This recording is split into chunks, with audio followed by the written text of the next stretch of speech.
Another potty, another week. And look, I tell you what, things are going really quickly, aren't they? And what's coming up quickly is our event. Honestly, time is running away. It's like the 19th of June, as you probably heard, if you follow Over the Back Fence, we have our big event, and we've got some amazing guest speakers that have been guests on the potty, and we've been very, very fortunate to snag some beauties. Exactly. Like we've got David the Medium. Oh, my goodness, he is so popular. Yeah, huge. And I'm just really thinking, I wonder what's going to happen that night, because it's spirit-led, so anything could happen there. And we've got the money man, Roger Montgomery. Yeah, he's so popular. Someone stopped me in the street the other day and said, "Oh, Roger Montgomery, I've been listening to him. He's made me think about finance differently," because she was a bit fearful with finance like me. Yes. And that made my day. I know. You know, he simplifies it, makes it, and hopefully we do too, but it's also kind of about, and we'll be talking further about relationships. I talk about how I spend it. That's about it. But also, we've got Alex Andrews, and she's a business executive coach, and her tools and tips and life wisdom is just incredible. I remember you and I were almost brought to tears with that interview. Yes, I could hear and her. And Lisa McGuigan, the absolute other extreme. Clink, clink. Like, seriously. Some great McGuigan wines. And, and then Lisa Walker. We love the air supplements, air. So people talk about our energy. Well, this is one of the reasons. And then there's going to be a little bit of entertainment, and you got Di and I, so we'll be there. We've got people coming in. And we're never short of a word. People coming in from interstage. And you know what I love too? A blend and mix of people. And it's just going to be an uplifting, high-energy event. And it's sort of, we always talk about connections and friendships and importance, and we really hope that this brings people together. Yeah, it's going to be a great uplifting night. And then also some, money percentage towards that is going to go to Oz Harvest. We love It's one of our one-off.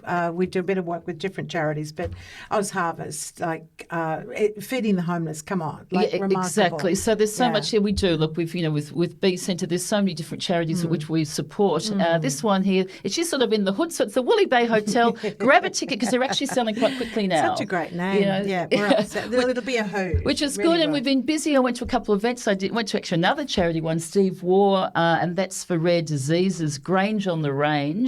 And that was just a really great, and I do that with my Qantas flying girlfriends. We're all volunteers, and so that was a great day out, and always good to get behind sort of people and sort of support. There's some good people out there in this world. Yeah, it's gotta great. Find them and join them. But what we want to talk about is relationships. We always like a little bit of love, a little bit of romance, and a little bit of what works, what doesn't. We don't have the human race, so it's a vital topic. And today we're very fortunate to have Melissa Ferrari joining us down at the Back Fence.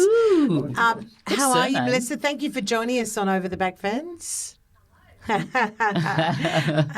happy to be here. You're we come to see you there. I won't be having a drink till later. Right. I'll have to Melissa's get a ticket. One of Australia's most sought after relationship therapists with over 25 years experience in couples counselling.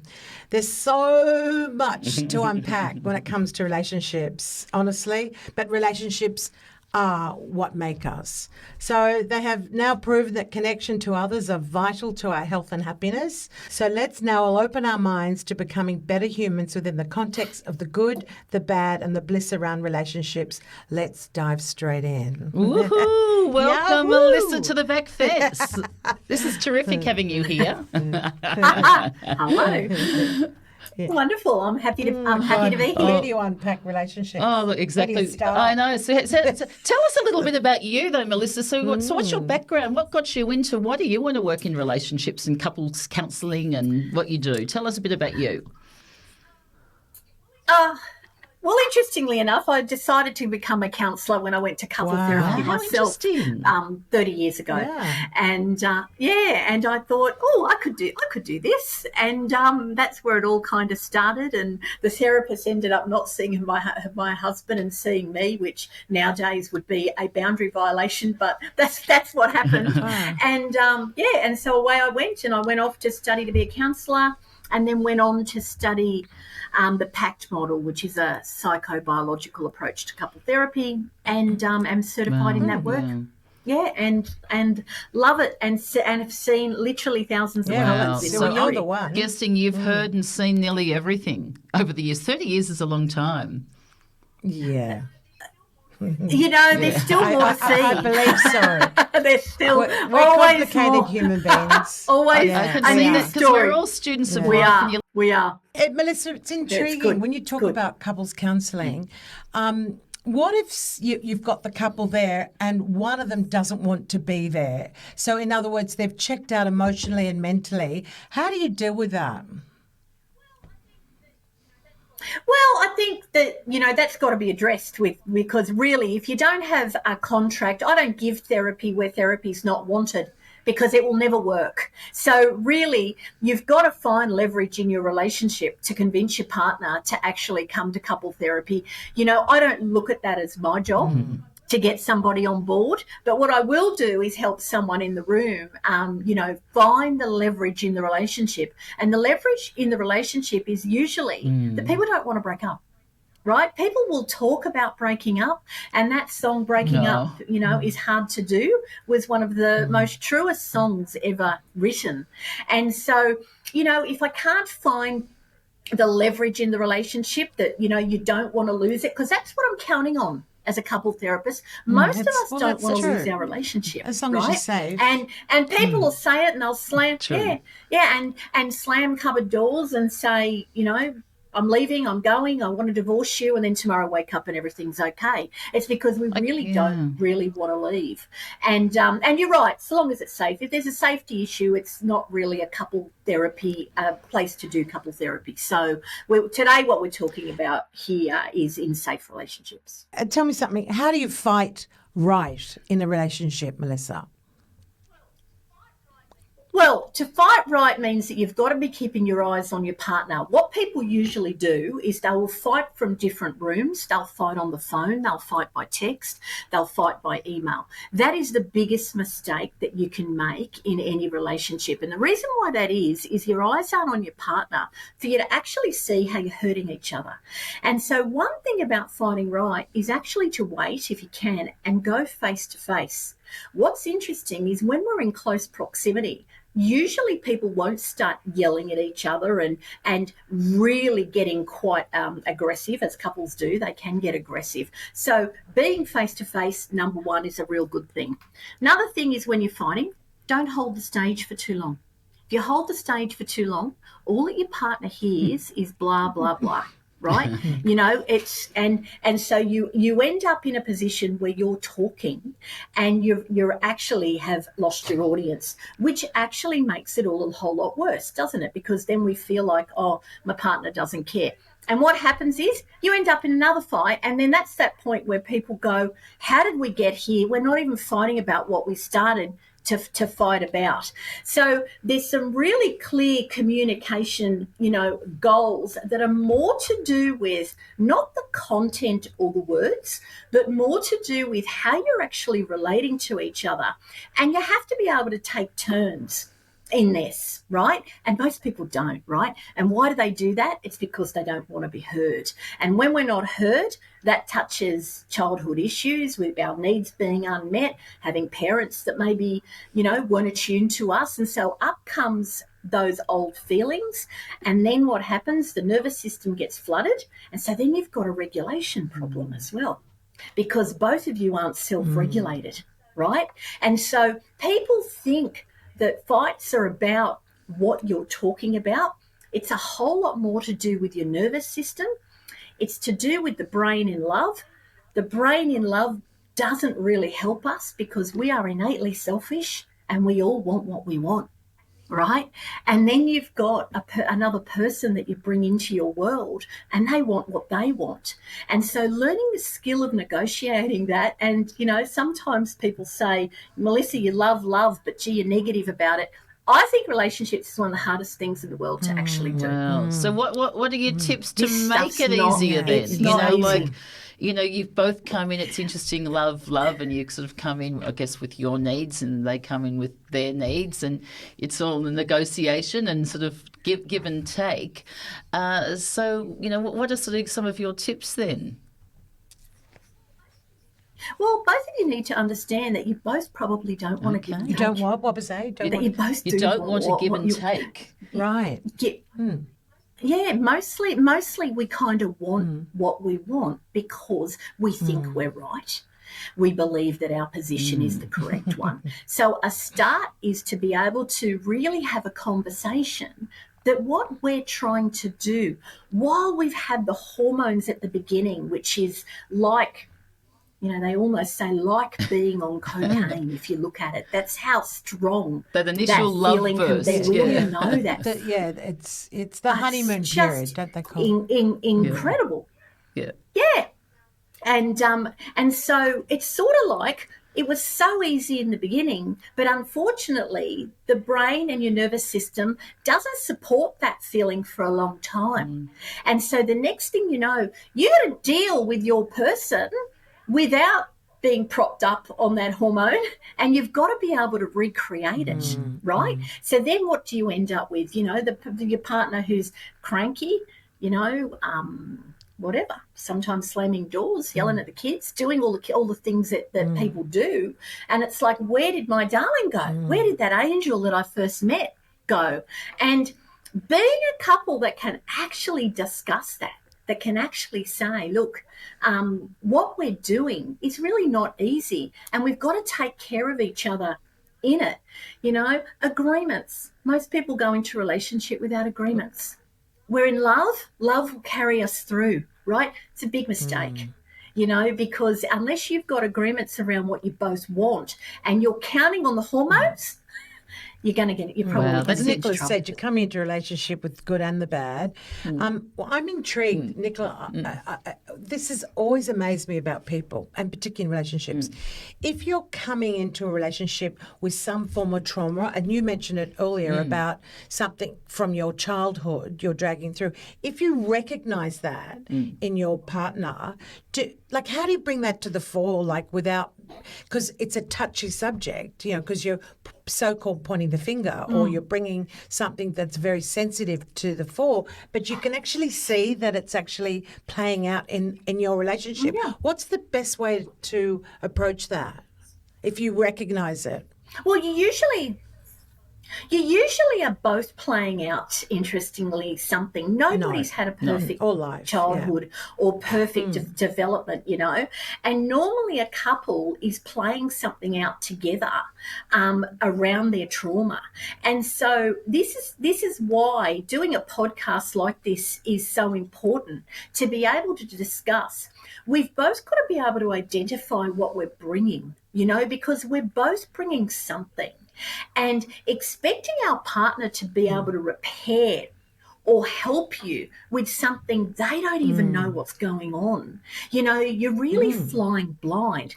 And that's where a good couple therapy teaches you to get the manual on each other. When I'm working with couples, I'll find out what the trauma is so that I almost reintroduce them. This is your person, your darling, the one that you love, but this is also their trauma. And if you want to make it, you're both going to have to identify that in each other. Wow. And that can become a gold relationship, right? It's the gold standard. My partner knows my trauma and they know how to navigate me. And not everybody I think gets that's that. really beautiful. And I think sort of people who are prepared to go to get therapy, I think maybe, and stay there for a while and to go through that says a lot about both individuals. Definitely. Like your question before of going, if one partner doesn't want to go or whatever, it can be then very difficult. But I think if you've got it, dragging them along. It says a lot too, because it just shows, I guess, you're both willing to be participants in it. And do you find over the years too, with this, things have changed with what you've sort of heard of from, you heard couples from early days to what it is now, or are they the same old sort of like issues rehashing, in different sort of eras? Look, it's the same old issues, but dare I say, I think there is more stress. More stress. And the more stress. And the more stress we're under, the more it impacts relationships. And interestingly, the more stress we're under, well, not interestingly, because it's obvious, the more stress we're under, the less likely we are to be good communicators. Of course. Right? Yeah. And so that becomes a big problem as well. But, you know, I'd love to say that we're the same as relationship and have been for hundreds and thousands of years, but I do think there is a change, and I'd probably say there's a little bit more, I guess, selfishness or one-person system thinking rather than community and two-person I love system. that. It's interesting to Yeah, make that that's aware, brilliant. isn't it? You know, like Totally. that. I think that's a great number plate. Exactly, number plate too. You know what I want to know? This is a Yeah. juicy one. Yeah, I love juicy ones. I throw We a like juicy one, ones. Nicholas. Good. Well, she's had so many. I throw sometimes juicy questions. But Nicola's normally the juicy one. I like to get in there. Yeah. I've noticed. You've noticed. I have noticed, yeah. Melissa, here's Di's so-called juicy one. I just wanted to know, with your 25 years experience, if and when you've said to a couple, break up, it's just not going to work. And if so, what was that? What brought you to that decision, Jane? What would drive you to actually finalise or make that sort of the end of the road for that particular relationship? Examples. In my early days, I might have done that, but the way I'm trained now, would you believe it? I don't say it. And do you to people. see It's it not and you my feel call. it and you know It's it? not- Yep. Yeah. Sometimes if I, you know why I don't feel it? I tell you why, and I make sure that I keep my bias out of it. People, I said it earlier, and I'll say it again. People don't want to break up. People can sit in front of me and say, I don't want this, I'm leaving, I don't want to be with her, I don't want to be with him.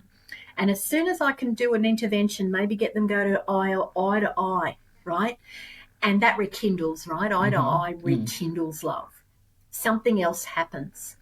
Now, the only time I do say it again is any kind of abuse, or if I can really, then I just say it. Safety. I don't do any therapy till there's safety anyway. Yeah, exactly.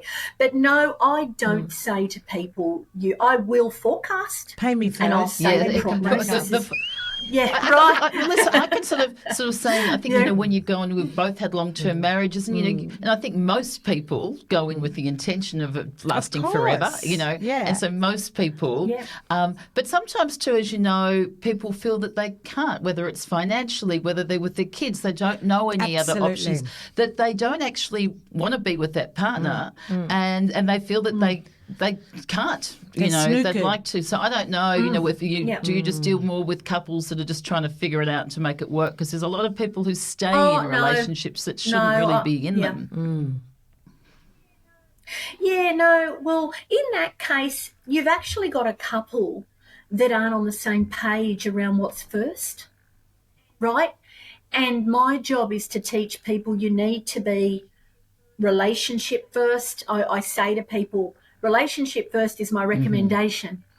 If you decide you want to make kids first, that's okay, but don't come back in a year saying there's no passion in my relationship, right? So, you know, but when you've got different kind of agendas, or not even agendas, needs, you know, somebody is staying for financial reasons and the other is in it for the relationship or whatever, that is going to show up.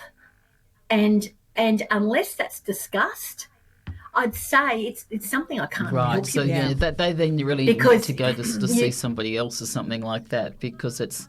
They can go and see someone else, but I don't know if they want to get that. Right? I get that. You know, because you've got two different needs, agendas, or psychological thinking around what is first. And if you don't somewhat agree on that stuff, you will clash forever. What's your feelings on all these relationship shows, whether it's Married at First Sight or Love Island or all of those? What's the one I actually wrote down, I think, in one of your interviews, Love is Blind? I think it's a Netflix one. How do you think that has an influence on younger people's relationships these days? Well, I think it's all very For sure. entertaining. That is for sure. That's For me, that's as far as it really goes. I'm really watching something that is scripted, produced, and I'm entertained by it. I have a partner that takes it all as wow and real, and well, we've had a couple of people from Maps on, haven't we? We've had Jules Robinson, and she's actually been a great success. Yeah, a couple of them go through with their marriages. And I find it sometimes quite interesting when you do hear the therapist and they have to sit on the couch and then they dissect it. Yes, it's highly produced, and then you whatever you sort of see there. But I'm kind of interested to hear the views of the psychotherapists or psychologists, giving their tips. There must be some influence though on relationships tips. on the younger people. They must have a wash on, like a sort of a swipe world that they're living in now. It can be so flippant, and I don't think it encourages relationships. A lot of those shows. What I love about young people is that they certainly voice what they don't like on those shows. Yeah. You'll see them hit social media and just say, they'll call out the gaslighting, they'll call stuff out, and that I really love to see. So I think that it does give them, what we're seeing is what goes on in relationships. Not necessarily. Yes, there's a lot of them true. where the guy will say, oh, I'm in love with you, and love bomb her, and then going to marry you and walk off. That happens often. And I just personally, I think that's setting the wrong example consistently, constantly in a lot of those shows, in my opinion. Yeah. I can see your opinion there, but I've got to say too, I see that young people do call them out, and sometimes, I guess just sort of like younger generations. I think just in many things, in all areas of life, in the workforce, whatever, they're very clear to stand up for themselves more I think than our generation. We were more raised as people pleasers. We were more raised as you don't say things so much. So sometimes it's taken us to get to this age and stage to finally speak up for yourself. So social media helps that. But I'm wondering if you've heard of AIUHI, which is all in until he isn't. Have you heard of that expression? Yeah, I have actually. Yeah. I have heard that acronym, and it happens all the time. Yeah, tell us about that. It happens all the time. I don't know. Well, what do you want me to tell you? all in until he isn't. Or I guess it could be male or female. It can be male or female. Yes. But it's an amazing term, and I only just heard it recently, and I thought, again, how flippant that is, and you hear about it often. It's probably hormones. There's that beginning stage.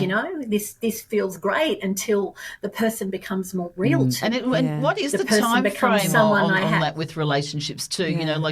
We all know the giddy feeling when you do sort of meet someone new and you actually do have that spark and you actually do go woohoo, and it's like it's a new romance, it's exciting and it's fun and it's great, and with relationships, how long generally does it last, and how long does it generally take to really get to kind of know someone? Look, I think 18 months to 3 years.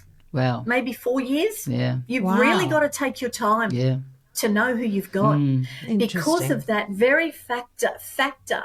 We don't find out who someone is without that hormone in the beginning for years. And so making big commitments to anybody within that time frame really isn't wise. Right? Because you've got to know who you've got.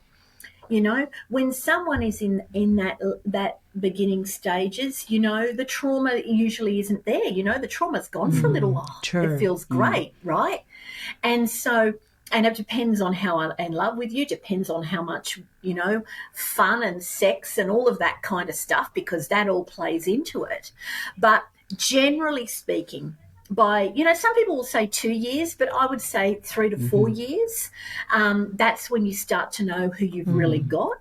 And, I think making decisions nowadays to commit to someone any earlier, you really have to be a very mature couple that can do some of that stuff around knowing each other's trauma and knowing who you've got in each other, because you will have to navigate that person if you're going to marry them for the rest of time. Of course. Yes, I love your advice about looking at each other in the eyes. I love that. That is just so positive because a lot of people, as you said, are doing 1,000 different things, cooking, kids. If you can allow that time just to eyeball each other, it's very, very, that's really resonated with me. I love that. I really do. It excites. Yeah, it's interesting you say that too, because trust is a big thing too, and it takes a long time, to really know that for sort of somebody too. Sometimes, as you said, it can take years, and whether you've been in a marriage and with that, when you sort of find out different things, and it is like a time factor as well. So that's sort of interesting.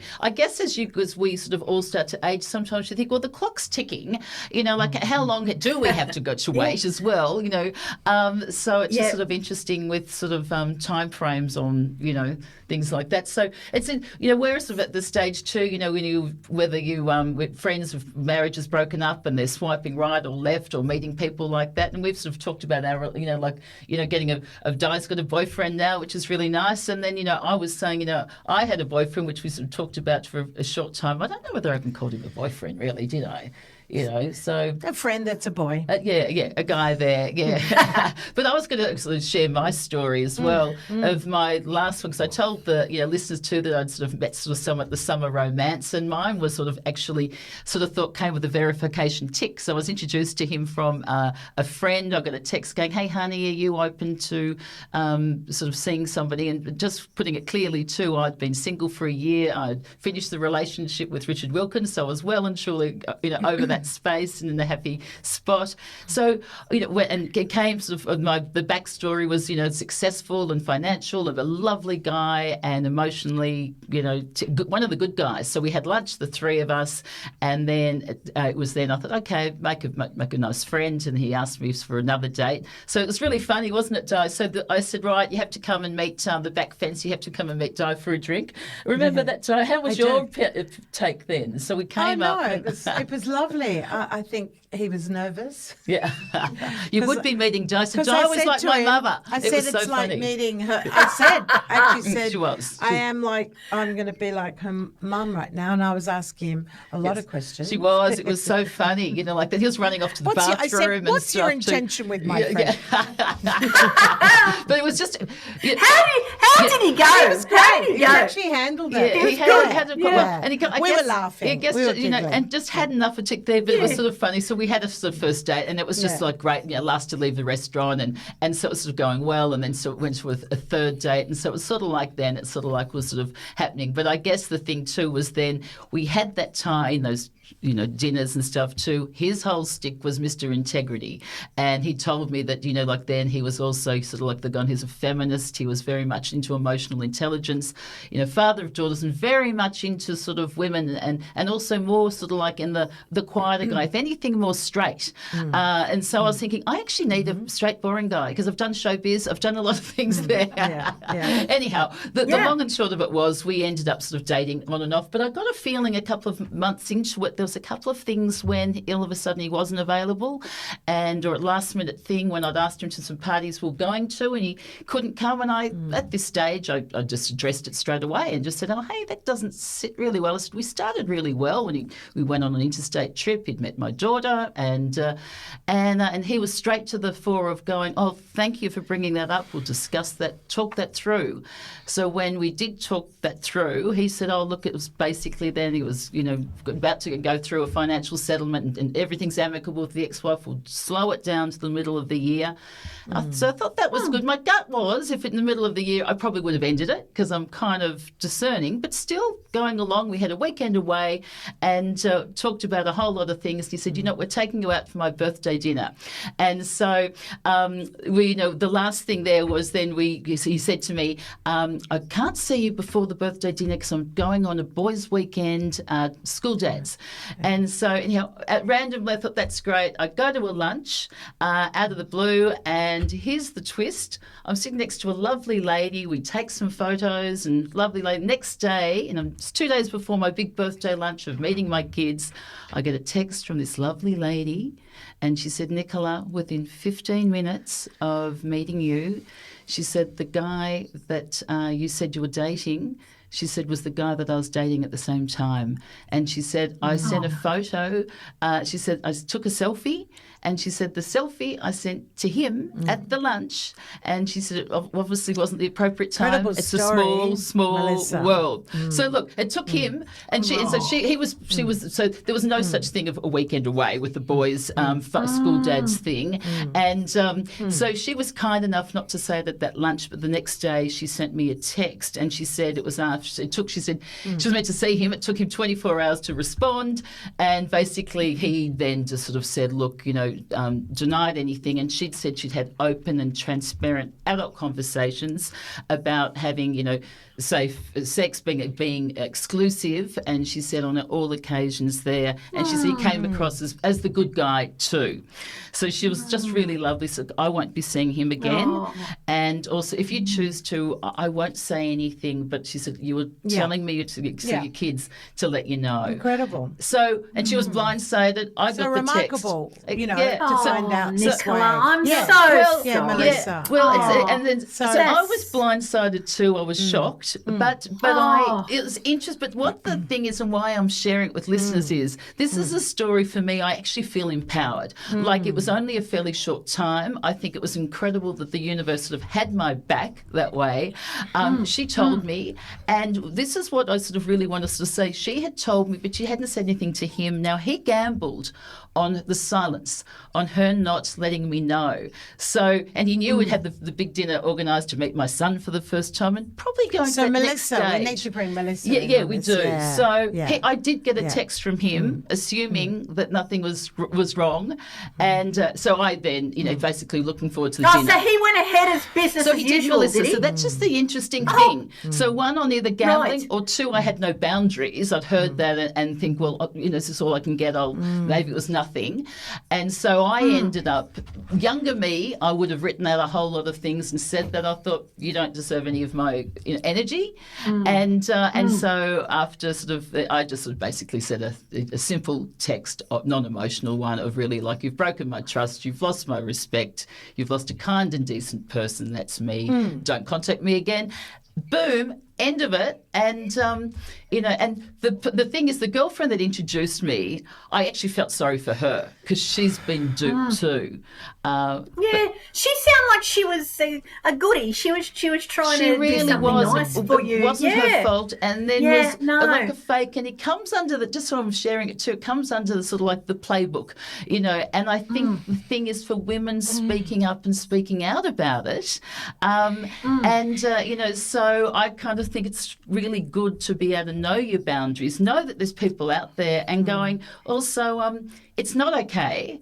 And if women don't talk, and this could be flipped, this could be men, couldn't it, Di? It could be there's gold diggers out there, or there's this, it happens. Either one. Yeah. So Melissa, I guess in summing up with this whole story, which has been pretty traumatic, what's the best ways to come out of a relationship like that? As in, how can you thrive after something so really, honestly, devastating?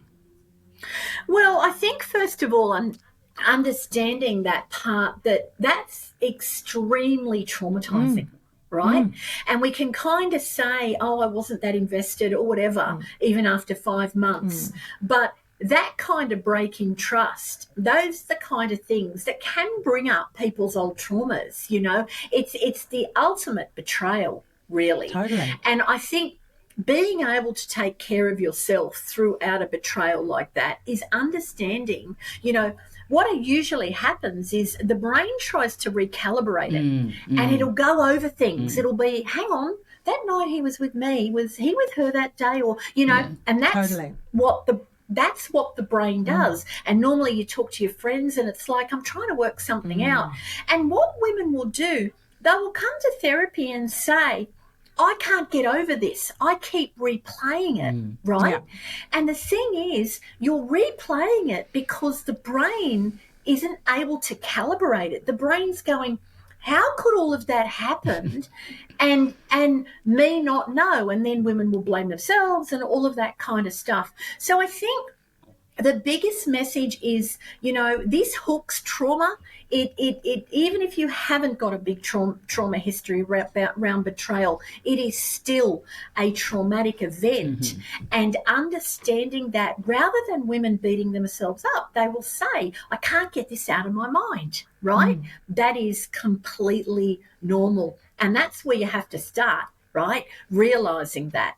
And then from there, I say, go where the love is. Meaning, go to your family, go to your friends, go to the people that do nourish you, right? Beautiful. Go to the ones that will let you talk about it a little bit, because you really do need to. Yeah. It's important, right? And engage a good therapist that can also listen to you, because this needs repairing, right? And there's, so much around about this, because this stuff is happening. But I also think, particularly for you, Nicola, you didn't go any further, right? So there's the boundary. I love there's that place. Yeah. Oh, totally. True. It's great. Totally. I love that. And I'm with you. And I don't want to underplay it, because also, of course, it's been sort of not a fun thing to experience. But I do look at things on a good sort of way, and I've tried to look at the positives of it, with acknowledging you got to, with pain, you sit in it, you got to digest it, you got to, with any sort of thing there.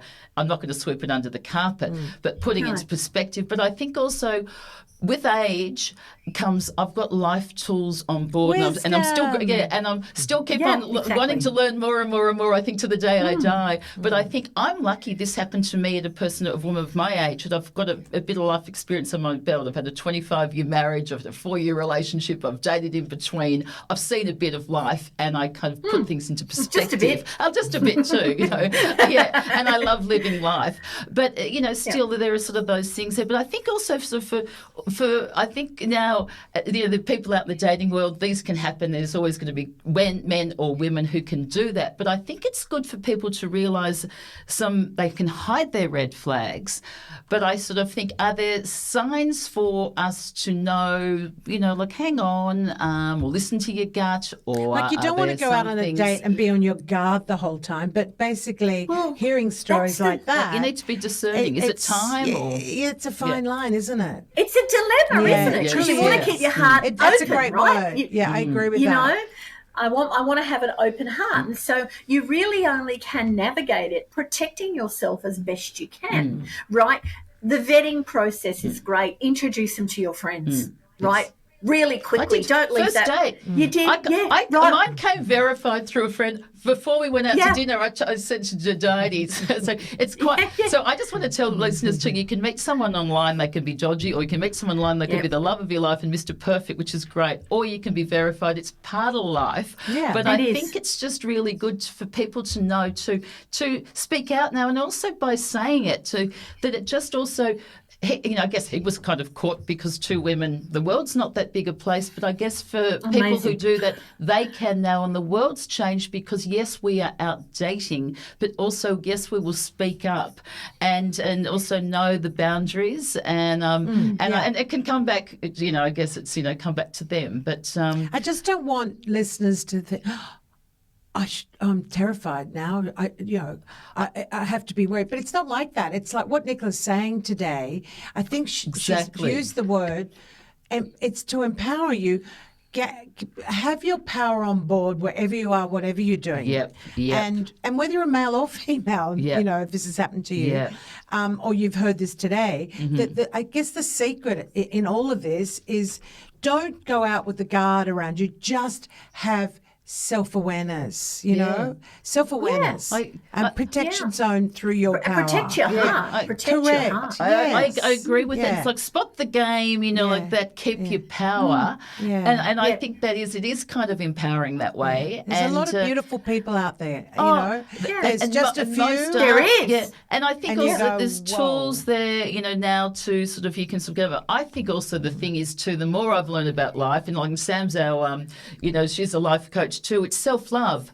And so when things go wrong, and you're so right, go to the people that, like I've gone to Diety, you go to your friends. I even went to my brother, who's a great bloke, and because I'd introduced him to him as well. And he goes, Nicola, don't give up on us blokes. He said there's some good ones around. Oh, and, God, yeah. and so, it's not at all that way. Not at all. But it's empowering also as women to go, no, that doesn't work, and we'll call it out. I guess it's like opening a dozen eggs. Yeah, but put on your There's often the bad egg in there. Yeah, right. Put on your law of oxygen mask averages on first. I was a flight attendant for sort of 30 years, so I think and when they say date yourself, it's funny. Life advice, sort of from another life coach too. She was sort of saying it's like when you date yourself, put all the good energy and all the things that you want to do for yourself. You do attract that good energy, and also then you repel the bad energy. And I think I had the universe on my back. That's how that happened to me straight away. That's incredible to actually sit next to that woman, and you really did. Well, have I said the to universe Nicola, behind what my response was, Melissa? I said to Nicola, the universe has your back. Yeah, I mean, amazing. you know how many women are in Sydney? How many women were having lunch on a Saturday? There was heaps of women at that lunch. She just happened to, so went, That's plop. incredible. Right. And I think women will do is, why didn't I see it? I'm a smart woman. Yes. I'm intelligent. I'm attractive. I can. Got beautiful kids, and they will sit in my office and say, how did I not see it? Sometimes sometimes these guys or girls are really good. Oh, hey, they're what really about the good. movie They with Kenny? Yeah. It's such a good It's movie, true. and because they do learn the things. So that's why I think when you're saying with time, Melissa, is a good thing as well. Yeah. Not that you want to sort of, I'm But lucky, hopefully, but you know what, Nick? I hope people learn from these. Because there's some people I've known have gone back in again and gone, oh, didn't learn the lesson the first time. Yeah. No. Well, I keep saying, what do you put that down to, like, Melissa? That sometimes that is trauma. Sometimes what we're trying to do is a relived experience that we're trying to fix. So people will keep going back and then get disappointed again. And that's again human nature, where we're and the person that actually is meant to be looking after us is actually the one that's most dangerous, Yes. And that's trauma sometimes being relived for some people. Yes. Remarkable. Yeah. Absolutely remarkable. But it is, it's sort of like astounding. it's a nice human place to be. And nature. also it's interesting because I'm always open to love, but I've got to say now, being at this age and stage, I actually am very happy on my own at the moment. But I'm open again. And that's healthy to say that, though, I too. really am. Yeah. And I think also stats are too. There's a lot more women. They say women are actually happier on their own. We live longer. What's your take on that, Melissa? Oh, look, I think, you've only got to look at the divorce rate to see how hard being in a two-person system, a marriage or a couple actually is. And so being single, you really do get to do what you want, right? and Toilet seat up, toilet seat down. And you haven't got the stress of continuously having to negotiate, collaborate with somebody else, bargain. You get this and I get that. You really get to do, which follows how innately we want that. We actually do. We are selfish, you know what? right? That's true, isn't it? That is true. And you know what? Having said all of this, there's magnificent relationships. I know, we out love there that. We love love. That I might say that I revere and I honour. I've got a lot of friends that are in the most beautiful relationships. We do, yeah. So listeners, we're not all about everyone be single, you're happier. Not necessarily. No. To each his own, right? Yes. We all The have our own relationship's got to be journeys. good. Yeah, exactly. But I have to honestly say that Nicola and I, we have a few friends that we just go, aren't they just fabulous? They're just entwined, and that's to be honoured too. Yeah. But, something Nicola and I learnt years ago from a girlfriend's sister that's a relationship psychologist. She said the 3 T's, time, talk, and touch. Beautiful. Those 3 T's are vital to They a relationship. And do you know what I want to add to that one now? Because I said that. My thing there is what was missing is truth. I love that. You know what? No, it really I love is. that. I think that's it is. magic. It's actually And truth. Because really trust with each other. is the number one thing, and it is trust. Whether they're not Time, say even in the talk, relationship. trust. I think trust in anything. If someone's We going could to keep tell doing the if someone's going to Ts. tell a porky pie to me, whatever standard is there, it's like once you've lost. And I think we've all got to set our sort of standards now and our high bar on certain You things. should trademark that. Nicola, Yes. trademark Yeah, that. there's I been a few lines today that could be trademarked. I do. I'm going to add that in. actually. I think trust is a thing. Because what other key things do you think that you see in what you really need in successful relationships? Because we all love that, like Di said. It's understanding that you're bringing another person into your world who is different to you. And you've really got to be able to realise you've got to pay to play. To have the gold standard of relationship, you've got to give to get. If you're in it to get, it won't work. Mm-hmm. And so that two-person system, that whatever I do, the money I spend, the friends I have, the job I have, my mental health issues, my addictions, whatever, impacts that other person, right? And unless people can go into the relationship with that awareness, you can be setting yourself up for failure. When I say to you, I believe it should be in the vows, I take you as my burden as well as my lover and my friend. Wow. Right? Because, you are taking on someone else who down the track will become a pain in the ass. Yeah, wow. Yeah, so I think in summing up, Melissa, I'd really like to repeat what you said, because as I said, it resonated with me. It was forget your texting, forget your emails, make sure they're at home, get obviously dinner's over, kids are doing whatever, just eye to eye, sit down. Take turns. I hope a lot of people like me, that's a really good takeaway from today is looking in the eyeball eye, each other. eyeballing I love over. that. Yeah, because you do that and pick up this and I don't know it. Well, what's the message? It's blurred by text or email or phone. And fighting also, or discussions are better off, I guess, eye to eye. Or else what we've also learned from things is the power of the pause. Yeah. When you're saying with regulating your emotions. Regulating. And it's interesting, gazing into your partner's eyes, now a soft gaze, not a stare, right? No. There's a difference. No, it actually excites. That's right. That's right. Spooky. That's spooky. Sometimes we have red eyes. I could do about 3 or 4 different eyes there. But it's basically what you're saying is just being present. And because it excites the nervous system. Eyes. It actually has an effect on the body that's physiological. And if you do it for long enough, you actually find new things about your partner, because you really interestingly, when you really watch someone in that gaze, you actually learn things about each other. And there's no words. We talk too much. I really believe we undervalue touch, gazing, being present. I think we kind of talk too much, really. In other words, there's a lot of retreats around relationship retreats where you actually, I think I'd go mental, but like for an hour or something, you stare, and I'd be going, it's got a hair that's sticking out there. They even do that on maps too. They do the eyeballing thing or something. Yeah. Hey, we can do it. We always burst out laughing. We can't look at one another. No. With certain things there. If I think I could, we know each other so well. If she's going to do that, and I'll go, if I look at her now, I'm going to burst out laughing. Yeah. Seriously. There's times when I've had to go under the table. I've just got to drop my pen. Yeah. But you know what, guys? It's like the dating. I want to hear. I've shared some of my stories there, and I want it to be now. And as a thing of women to go empowering, or men. I'd love to hear some stories, because I'm certainly not alone. Give us some feedback. And out there, and it's just really great that women also are supporting women. It could be men speaking up. Men supporting men. Men supporting love men. Those men sheds. We love it, exactly. Yeah, and also I think younger generations too. Men call each other out. They'll call out bad behaviour, whereas maybe the older generations don't. It was the old misogyny, and we were brought up in that era. So it's kind of now as women, we're speaking up, speaking loud. We're open for love, and women supporting each other too. Getting together more into groups and being that friend that says, "Hang on, I noticed with that guy you're with." Maybe calling them out. Can we actually talk about that? Because that's a good point. Being open to because that. some people would be scared to say, about their friend. I won't say it might upset them.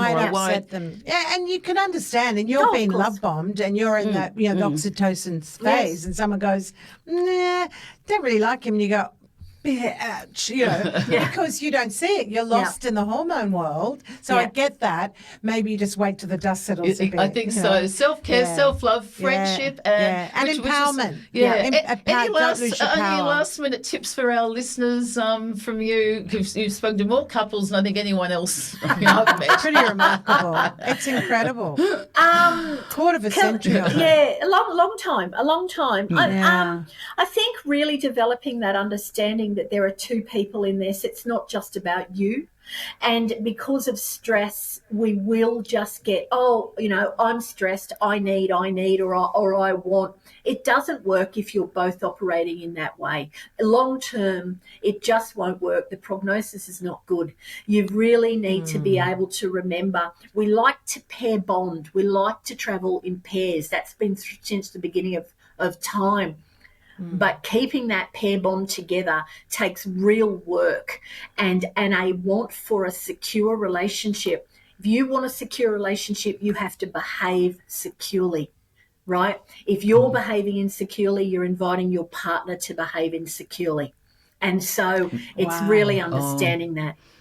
It's about weism, not meism. Yes. I get that. I so do. Thank you, Melissa. Well, we've Thank you got so some much. signature questions. Two? I think so. So do you want to shoot, Jodie? Okay. I'd really like to know this. If you could share a back fence, Melissa, with anybody on planet Earth, who would it be and why? Oh, look, it's actually a man named Dr. Stan Tatkin.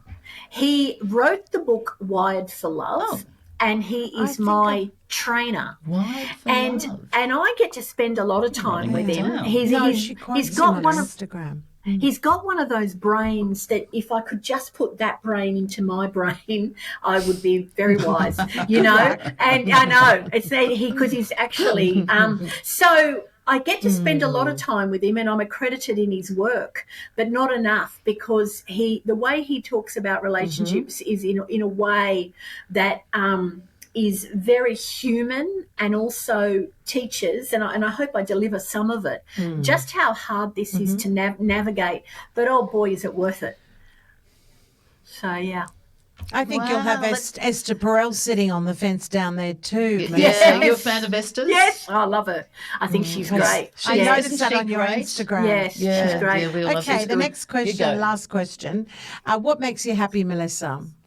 I think the joy of my children, it makes me happy, but I think being successful at what I preach, that makes me really, really happy. And if I'm not doing it, I'm good at pulling myself up and saying, hang on, you're not behaving in a two-person system. And we're all vulnerable to it, right? It happens every day.